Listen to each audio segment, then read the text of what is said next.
Alive and alert on the north side of the dirt is your man D Real, and I am not alone. We doing some comic book reviewing. My man over there, that is Theo B from I Ain't Saying, I'm I Just ain't, Saying. I ain't saying. I'm just saying. I ain't saying. Okay. I'm just saying. That's all. And That's all. we're here to talk about this book right here, Avengers Beyond, #1. T'Challa, contrary to popular belief outside of comics, is getting shown a lot of love in the comics. The dude is in a lot of comics. Like, he ain't just in his own title. He's in this one too. Yeah, he's about four. And the Avengers and Ultimate Invasion. Yeah, about four titles deep in addition to his own. Right. So we figured, me and D, we talking, we chopping it up, we making it do what it do. Say, hey, you reading it? I'm reading it. You read it. We reading it. Why don't we bring it to the crew, the Rock With Me Nation crew? If if you feeling what a brother is putting down, put something in his bucket crew. Like that's what it is. So we say, you know what? We love Black Panther. You love Black Panther. We gonna bring y'all some Black Panther. Guess what? We got some more Black Panther. Hey, folks was throwing out Panther flowers on X, formerly known as Twitter. So I mean, shouts out to the folks that do the most. Shouts out to the folks that that move like ninjas, and shouts out to the folks that move like assassins. They are all needed and necessary in a movement. And make no mistake, it's a movement because we're moving, because we ain't where we was a year ago. Shout out to the podcast hosts in the movement. Shout out to the YouTubers in the movement. Shout out to the digital graphic art designers in the movement. Shout out to the Funko Pop collectors in the movement. Shout out to the beautiful women of the movement. Shout out to the action figure collectors of the movement. Shout out to the musicians of the music. I'm gonna say of the movement. Shout out to the comedians of the movement. Everybody is just playing their part in the movement. And I just want to say, Daryl wants to say, we all wants to say, Hootie hoo. You like that, Kosi? That too. But yeah. Anyway, let's get into this book by writer Derek Landy. Derek Landy, if I am not mistaken, also, yes, Derek Landy also did this series that precedes it, All Out Avengers. Derek Landy and Greg Land on the pencils, who I must say, his art is nice. His art is clean. The static sequences look static. The action sequences look actiony. And I'm gonna give my brother a self plug. Y'all make sure y'all check it. Darryl, hold that comic book up again. The one you just held up. This one. Daryl is gonna be bringing y'all the All Out Avengers and everything like that. So y'all make sure, if you haven't signed up to his channel, sign up to his channel. Make sure you got the notification bell on, because he will be bringing you the full comic book review of this complete series right here, All Out Avengers. This is it, and I know Marcus and I are doing it, but I am going to be bringing to you, y'all, because y'all know I like to do it with a twist. I'm going to be bringing to you the Avengers. Yes. That series with a twist. Y'all know we like to do this twist. That's how we do it with a twist. Yeah. So we're going to do that. So y'all like a pretzel. Like a pretzel. Like a pretzel. Okay. So in this book, we get to meet this fellow named the Autocrat, and he is in Antarctica giving the Avengers all they can handle. Yes. He said, Daryl says this. He says he's giving the Avengers all they can handle. Now, let me just tell y'all what the Avengers lineup is. Not to be confused with the Avengers lineup that some live action folks talking about doing. No. This Avengers lineup, some of us would say is legit. We got She-Hulk, not to be confused with the 1999 She-Hulk. We got Captain America, not the brother. No, we got to do with the blonde hair. That's what we got. We got Black Panther, not the sister. Not Casper Cole, not Casper, not Eric. No. We get this T'Challa. We got Captain Marvel, Carol Danvers, not Monica. It's Carol. Not Marvel. Not Marvel. This Carol. We got Iron Man, not James Rose, not James Rose, not even Pepper Potts, because she didn't put that suit on. Not her. It's Tony. We got Thor. Not to be confused with Eric Masterson. That's not who we're talking about. We're not even talking about Jane Foster. No. We're talking about Thor Odin's son. And we talking about Blade. Ain't but one. I Ain't know. but one. I was like, who we gonna get for that one? Ain't but one. Before him, there were none, and don't look like after him, there gonna be no more. Well, that's the lineup that we got out here. So I just want to let y'all know when he say the dude is putting hands on the Avengers. Well, let me revise. He's putting hands on the Avengers who are present. Because when we pull up, She-Hulk is just getting on the scene. There's a couple of them getting off the ground. No, Carol on the ground on her knee. Thor looked like he lost. I see Blade over there. He looking like, damn, I don't know what just happened. Yeah, and he's socking on Cap and T'Challa. Yeah, and I don't know. Look like Tony Stark then got buried waist deep in some snow. And we see T'Challa catching what looked like to be all right. Definitely, you're right. But She-Hulk ain't having that. Jennifer Walters, she not having that. She tapping into her inner She-Hulk. She about to hit the savage mode, and you know, that's one hell of a damn suplex. Let me just go ahead and say it. Isn't it though? It's lovely. It's lovely. I don't know if I can get it close in here. Yeah, bruh. That is hey. Like, anybody in the WWE would be proud. Listen, Brock Lesnar, Kurt Angle, what's my boy right now that's with the he's a short dude over in the WWE right now. Dang, I can't think of his name. But Eddie Guerrero should be proud of Eddie. All the suplex assassins would be just at her ground and pound game, because she went from the suplex straight to the ground and pound game. So clearly she got some UFC skills. Yeah, for sure. And everything like that. Clearly she, you know. Jessica been in the gym. She been in the gym. She been gymming it up for sure. Yeah, for sure. Yeah. She done rolled a couple times on the mat with some folks, and they done taught her some things. Listen, Buddy busted up, mouth bleeding, teeth missing. Like, let's think about this for a second. He didn't faded a whole bunch of people. She come in and say, let's think about who he didn't faded now. Thor. I'm gonna get Steve. Thor, Captain Marvel, Blade, T'Challa, and Iron Man. Did I mention Captain America got faded too? They are. You know, hey, let me do this. All of them. All of them. I'm having a tendency to give them two a pass, T'Challa and Steve, for no other reason than we list them as in superhuman. You know, we don't really want to call them, you know, because we keep having this damn conversation. Hold on. I'm gonna end this right now. Enhanced. Hold on. It's called a super soldier serum for a reason, damn it. I'm gonna end this right now. Me and D-Ray, we're gonna end this right now. Captain America is superhuman. So is T'Challa. We're not gonna keep doing that. He might not be as strong as Peter Parker, but here's what I know. Steve Rogers is outlifting any human. Don't give a damn how strong that human is naturally. Cause he got the super soldier serum in him. He's running faster. That you know what that means? Him and Usain Bolt could line up side by side. Steve Rogers is smoking that ass. It don't matter who we put in the pole vault. He don't even need the damn pole. He out jumping that ass. You know who else is doing the same damn thing? It's T'Challa. But now watch this one.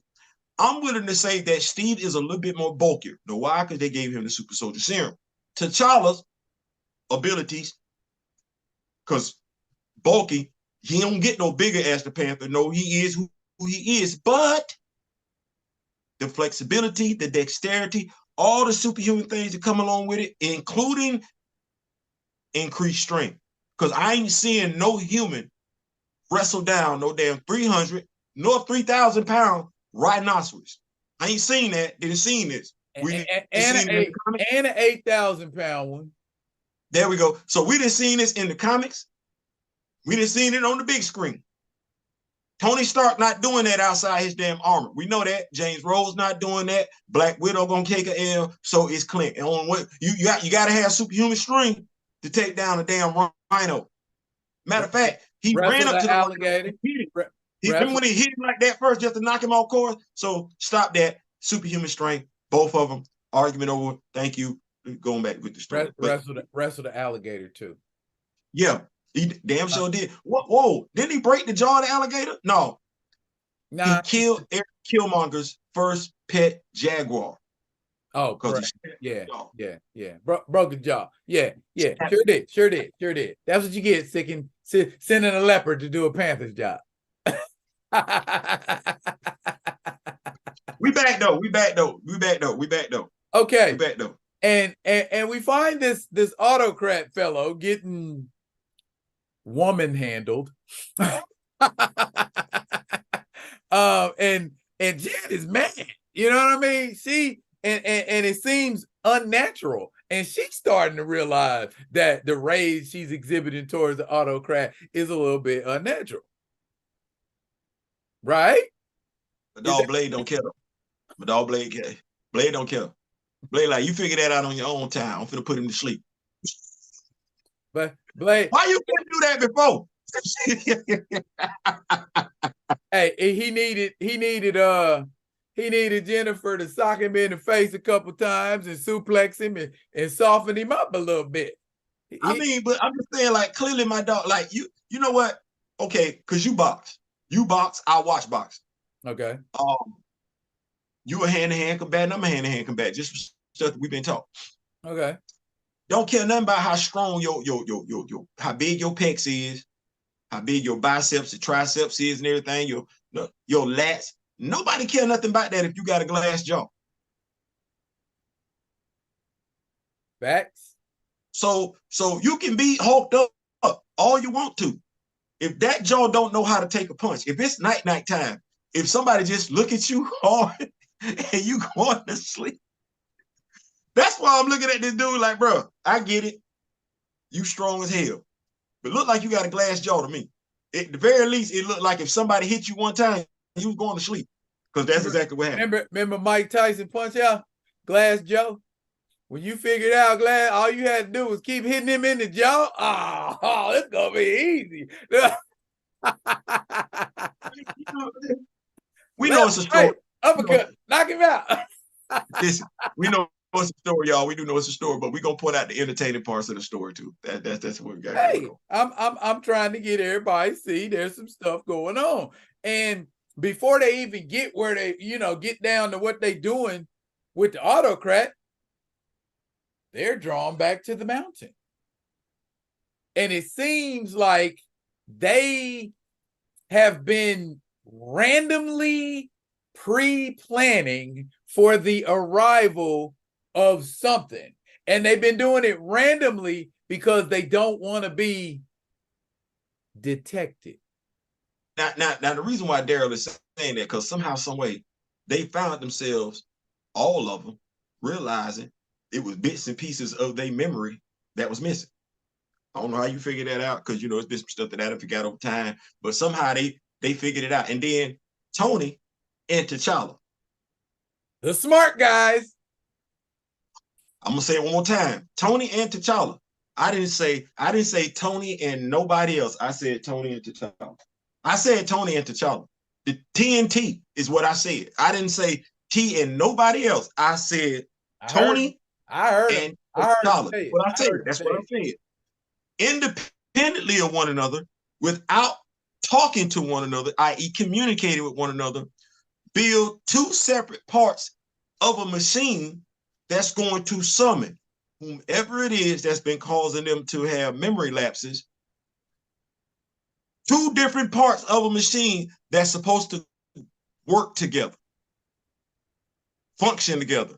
Never been tested. They ain't talked. They ain't went over the schematics with each other, nothing like that. They ain't had not one, because if they would have talked to each other, they would have alerted the other person, the entity, what they were doing. So I'm gonna say this one more time. Tony and T'Challa. I didn't say Tony and no, I said Tony and T'Challa. Tony and T'Challa. Now you know what what I was getting ready to say is that's a feat nothing short of impressive. But then I went, wait a minute, they did that without consulting one another. That's a feat short of miraculous. Okay, we're that could me and you build something and not even talk about what we was building, but we both got something built and it works together? Okay, the only other feat that I know of that could rival that or even come, because it don't surpass it. The feat is very, very, very, very underplayed. I remember Iron Man number 150 back in the day. Dr. Doom and Iron Man was stuck in the 5th century, and they built a time machine. A time machine out of their respective armors, using nothing but their respective armors. Bro, I got another one. We don't talk about this one, and this is how. When y'all folks that say, oh, he died in the comics, shut up. Don't say that no more. Because it's too much that went on in 3 different story arcs for me to know you do not know what the hell you're talking about. Shadow physics. Uh-oh. They don't even know what that is. They don't even know what that is, Theo. Reed Richards, the smartest man in the universe. In the multiverse, he said, is that what I think that is? Which means he had nothing to do with it. He said, yeah. He said, you've been dabbling in shadow physics. Not dabbling. No, I actually it's mine. Not dabbling. It's mine. Now let me explain to y'all what shadow physics is. For those of y'all that were reading X-Men Red, or Sword. There's a mutant by the name of Manifold, and the Sword Station was coming down to the planet Earth. And Manifold, using his mutant ability, spoke to the universe and was able to redirect said Sword Station before it impacted on the Earth. Okay, well, let me explain to you what shadow physics is. I don't even need my brother to tell me if I'm wrong, because he's gonna be like, no, you got that one. Imagine the transporter on the Starship Enterprise in times infinity.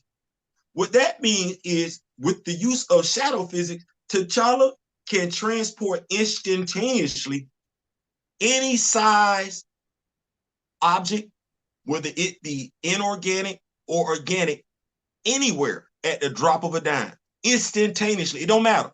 It don't matter the size. It don't matter where it's going. It's going to get there instantaneously. That's what shadow physics is. And he is the only one in the 616 that knows how to use it, because it's his science. It's not Reed science. It's not Tony science. It's not Hank Pym science. It's not Shorty science. It's his. And the only way reason y'all don't know about it, you didn't read the comics, and you don't know who Jonathan Majors is. Not Jonathan Majors. You don't know who Jonathan Newberry is. Mayberry. You don't know who Jonathan Mayberry is, because that's who wrote it.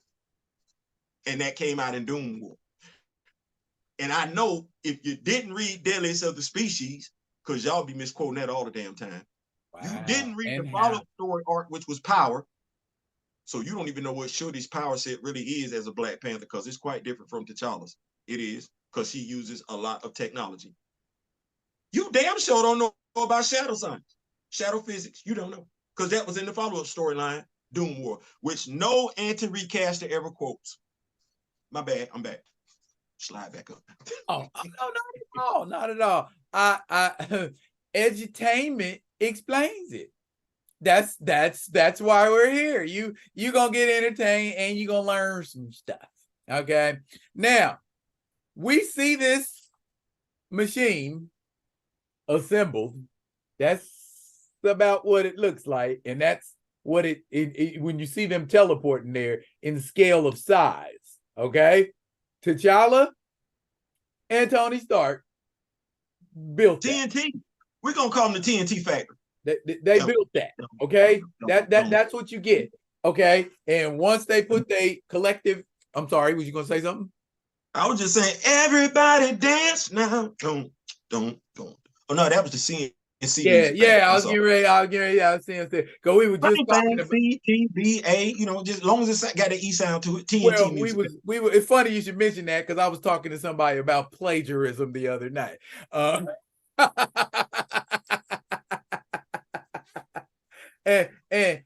how we've come a long way with regard to body positivity.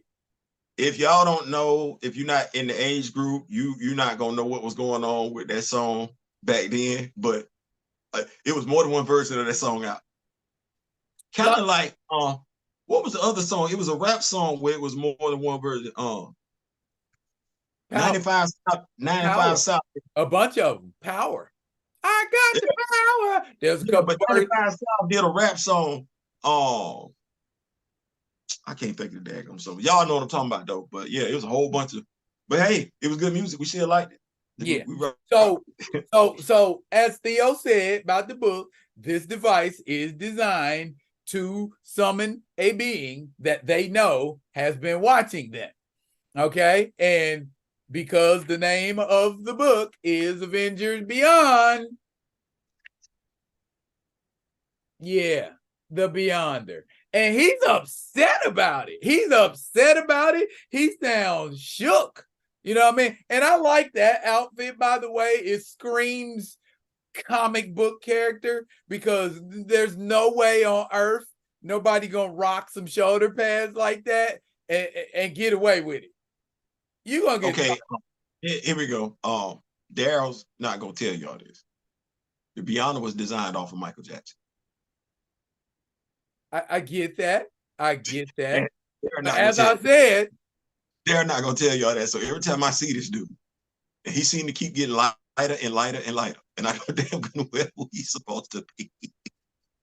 I've always had a hard time. Now he was written more serious back in the day. He was, but even then, to those of us who knew who his character inspiration was, it made it hard for us to take this dude seriously. And if you think I'm joking, all you got to go do is read the latest Photon story arc by Eve Ewing. That's Michael. Or Prince. That's messed up because that's more Prince than anything. It's more Prince. It's more Prince than Michael because that outfit is something else. That outfit scream Prince is like, so we got two Beyond, one Mike and another one Prince. Okay. Like you are androgynous for sure. But basically, the Beyonder, who, before I get into this, real quick, say he's come a long way since his debut in Secret Wars #1, where he came to Earth with a stadium and sucked up a bunch of heroes and villains, put a whole planet together for them to fight on. And then ultimately, because you brought Dr. Doom to the party, you know what I mean? It's like everybody think, oh, I can bring Dr. Doom and ain't nothing gonna happen. Dr. Doom is forever and a day scheming. And so he's like, oh, you said I gotta beat my enemies? Okay, I can do that. I'm gonna take one of my enemies' power and beat everybody with it. You know? And Dr. Doom had the power for a while, and then they had to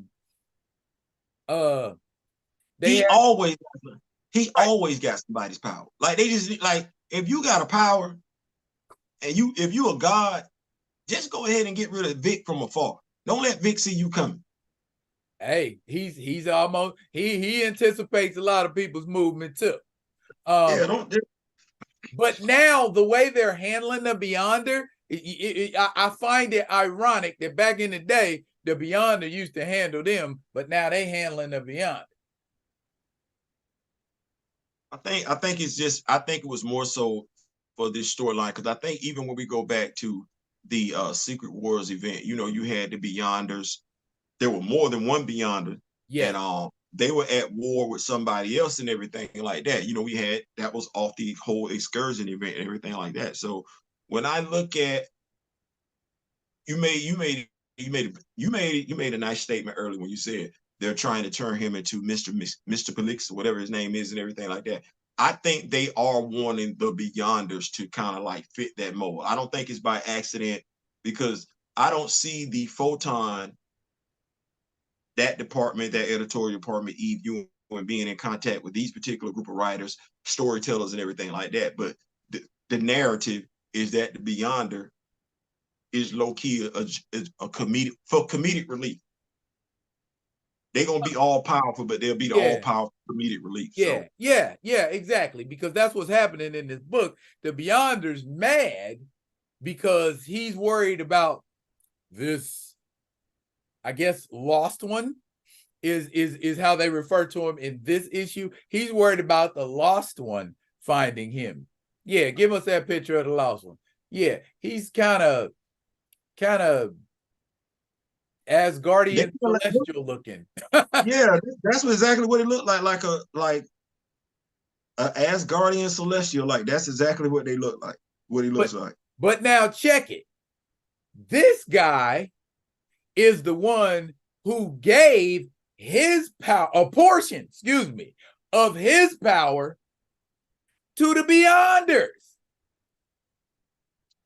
Now, imagine how powerful this cat must be if one of the people he gave power to was able to snatch a bunch of people off a planet, make a whole nother planet based off of pieces of other planets, and put them on that planet to fight. And then when one of them steals his power, he gets it back and goes to their planet and messes with them. I want to learn about human beings, so I'm gonna walk around like a human being. And nobody knew he was walking around like a human being until he showed them, hey, I'm walking around like a human being.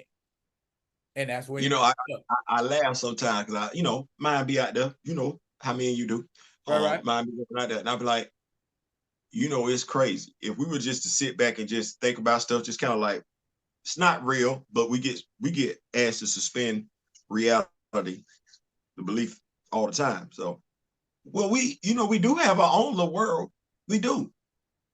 We buy action figures. Yeah. 6-inch action figure. And we walk around them like God. We put them out, we put them up. Put them up, we put them out. Put stuff on them, take stuff off of them. Imagine if they were sentient. And they're like, damn. So I'm just, this where I'm at till you come get me. This what this is.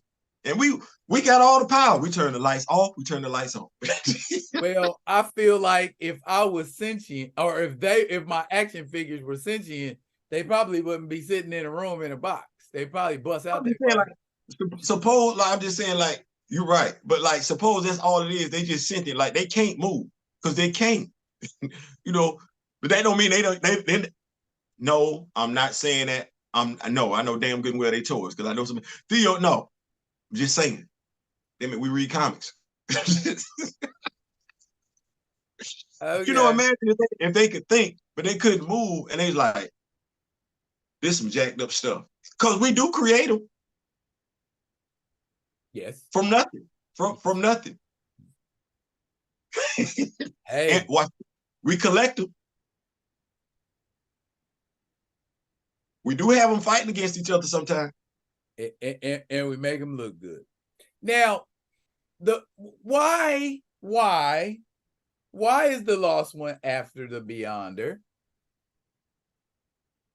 I mean, because they how people do some stuff. When you do something for somebody and then they turn around and stab you in the back, that's what Beyond and them did to Buddy. Yeah. They came at him. They came at him when he wasn't expecting them to, and they took all his power. So now he's on a planet, rebuilding himself, becoming a whole nother problem again. And now that he knows where the Beyonder's at, he sent somebody after the Beyond. And that's basically what the Beyond is telling them. I need y'all so I can make my final stand here on Earth. He ain't asked nobody.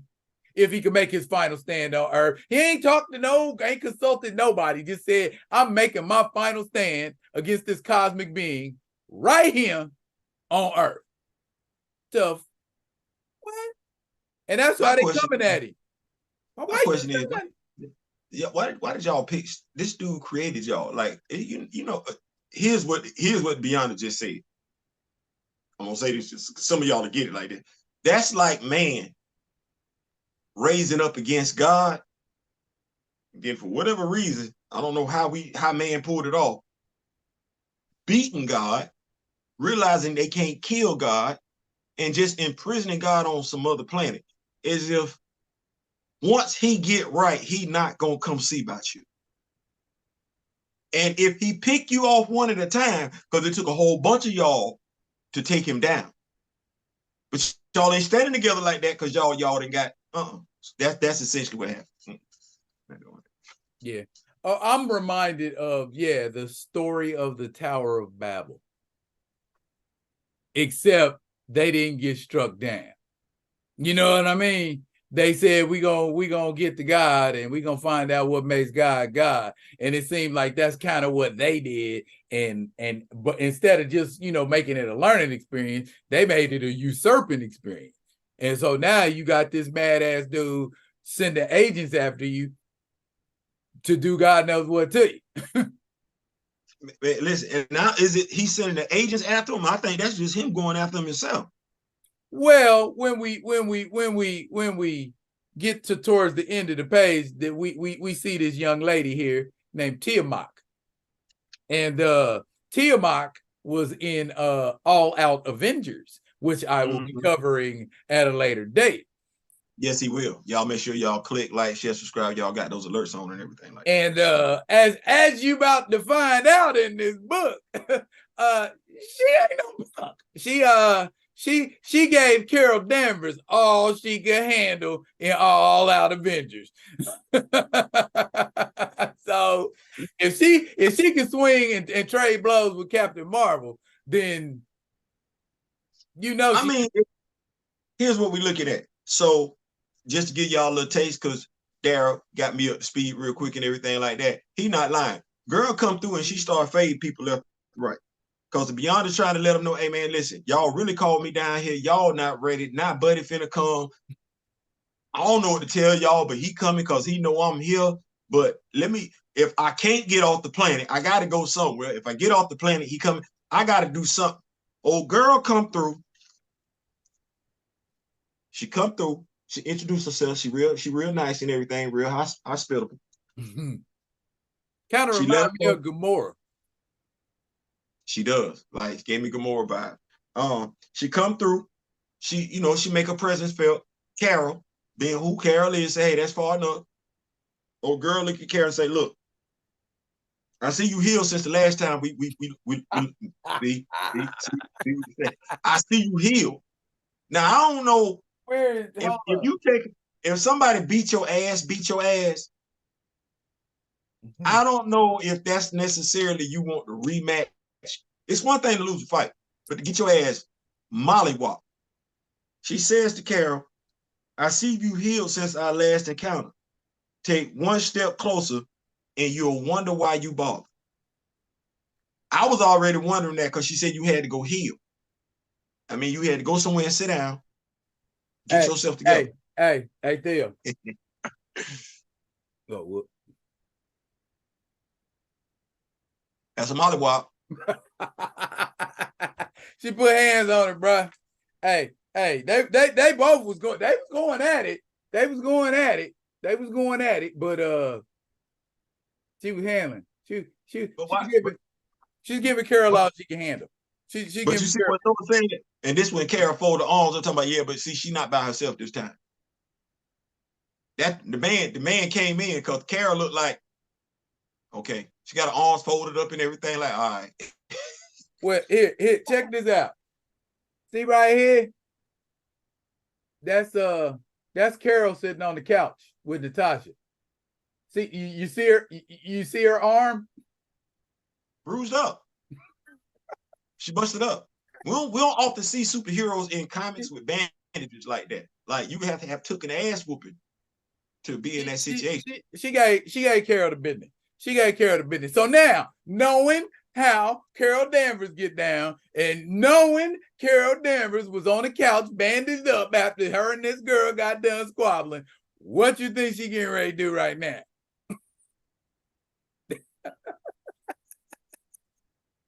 Bruh, and the way, and her whole demeanor is, ooh, this is fun. Let's go, you know, and she all over them like a dirty shirt. She all over them. Man, who does that to Thor?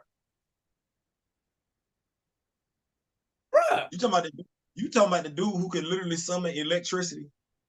Yeah. Well, we talking about the cat who can lift 100 tons. We talking about the guy who's an electrokinetic. We talking about the guy who was at one point a herald of Galactus. Listen, she gave him some sweet chin music, then absorbed the right cross from Carol. Then she kept up or kept down when Cap threw the shield at her. Then she gave T'Challa a savant kick. And then I don't know what that is she hit Tony with, but I want to call it heat vision. I just have never seen it green before, but he in pain. I don't know what it is, but after she got done, Tony wasn't standing in front of her no more. Nope, at all. Then Blade took a swing at her, and she kind of like just jumped over that. Then the Beyonder shoots a force beam at her. She absorbs that. Then let Buddy know, I didn't cut you. And that's all she wanted to do. That's all she wanted to do. She did all that just to get a drop of blood. All that for a drop of blood. Exactly. And she ain't trying to break her loose from them. She's laughing while they got her held up. Like, oh, hey, y'all in trouble now. With this scene right here, this remind me of my man on Menace to Society in a bottle of beer. He's like, you know you ain't fucked up, don't you? Y'all done messed around and let me cut this fool. And basically, his blood is like a big neon light to this cat, and it's letting him know exactly where it is. His blood is saying, beat the Beyonder up right here. If you want to beat the Beyonder up, he's right here. But it can't go nowhere. And here's the sad part, and this is what make it bad. He got an idea where to be under at because he got that blood. But if he expends any energy whatsoever to leave the planet's atmosphere or power up again, he gonna know exactly where he at. Exactly. So what does Beyonder do? He peace out. He said, I'm not even gonna stay in a physical form no more. So he's really concerned about this person coming to get him if he don't even want to stay in a physical form no more. He like, I'm out, bruh. Y'all do what y'all do. Y'all keep her, but this, as my wife would say, this is an icky situation that only gets worse when you turn to the last page. Who coming? It only gets worse when you turn to the last page. Who coming? I mean, now, unpopular opinion about this.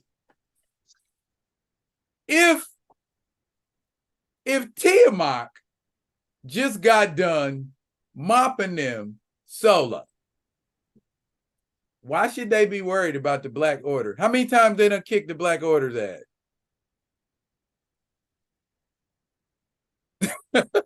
That was just my thought. When I seen him, I'm like, nah, Black Order ain't scary no more. That's like you get done fighting Ultron, and then the next opponent waiting in the wings is some AIM agents. And the reason why Daryl says that is because I seen a new Black Panther give Proxima Midnight everything she wanted. Hey. And ain't nobody scared of that big dude back there because I seen T'Challa have him get back in his ship and leave. Hey man, you better get on up out of here. Get on Yeah. up out of here before something bad happen to you. But that is how issue number 1 ends.